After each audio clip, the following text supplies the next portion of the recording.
لوگ نماز اس لیے شروع کرتے کہتے ہیں میں 5 نمازیں بھی پڑھتا ہوں، میں صدقات بھی کرتا ہوں، کام میرا پھر نہیں چلتا.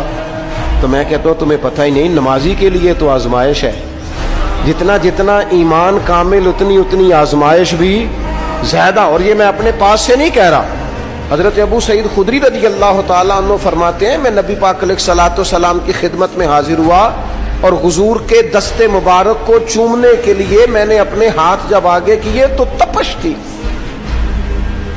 تیز بخار تھا نبی پاک کو. تو حضرت ابو سعید خدری رضی اللہ تعالیٰ عنہ ارشاد فرماتے ہیں کہ میں نے، یہ سنن ابن ماجہ میں موجود ہے، فرماتے میں نے عرض کیا یا رسول اللہ صلی اللہ علیہ وسلم اتنا تیز بخار؟ حضور فرمانے لگے ہم پر جو آزمائشیں آتی ہیں نا انبیاء پر، وہ عام لوگوں سے دگنا آتی ہے. یہ تو لاڈلے ہیں، یہ تو محبوب ہیں اللہ کے.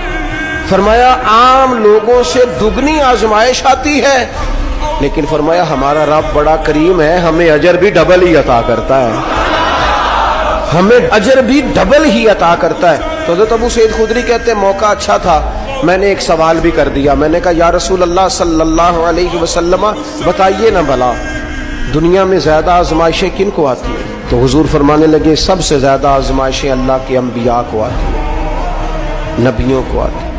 حضور اس کے بعد فرمایا اس کے بعد جو ان کے زیادہ قریب ہوتا ہے اسے آتی ہے.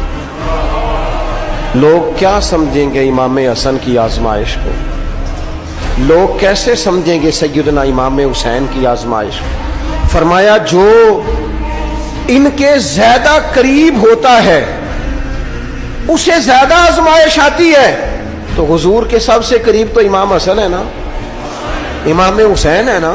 تو کیا سمجھتا ہے قربت بس نسبت کے اظہار کا نام ہے اور بڑے لطف کے ساتھ زندگی گزارنے کا نام ہے؟ تو نبی پاک علیہ الصلوۃ والسلام نے فرمایا بات بڑی مزے کی ہے. فرمایا پھر اللہ کے بعض بندے تو ایسے ہوتے ہیں جنہیں اللہ فقر میں مبتلا کر دیتا ہے. فرمایا ان کے پاس صرف ایک چادر رہ جاتی ہے، اتنا فقر ان کے پاس آتا ہے.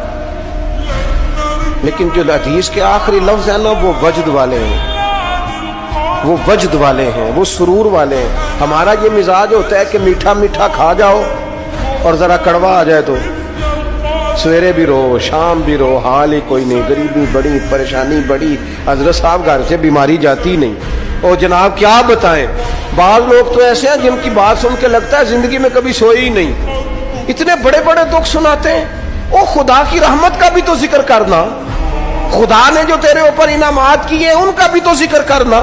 ان کا تذکرہ ہی نہیں کر رہا میرا بھائی. نبی پاک علیہ السلام نے فرمایا ان لوگوں پر دکھ آتے ہیں پر قربان ہونے کو جی چاہتا ہے ان لفظوں پر. حضور فرمانے لگے وہ رب کی طرف سے آنے والے دکھ پر بھی اس طرح راضی ہوتے ہیں جس طرح تم میں سے کوئی راحت ملنے پر راضی ہوتا ہے. سکون والی چیز ملنے پر جس طرح تم راضی ہوتے ہو اس طرح وہ دکھوں پر بھی راضی ہوتے ہیں. دکھ قبول محمد بخشا، دکھ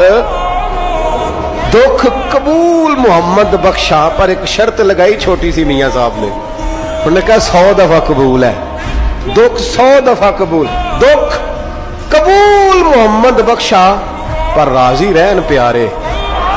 یہ شرط یہ ہے کہ تو راضی رہ، تو راضی رہ، دکھ قبول محمد بخشا، راضی رہن پیارے. اور حضرت سلطان صاحب کہنے لگے ایسا کیتی ہے جان حوالے رب دے، ایسا عشق کمایا ہے اسی مرن تو پہلو ہی مر گیا، باہو تا مطلب نو پایا ہے.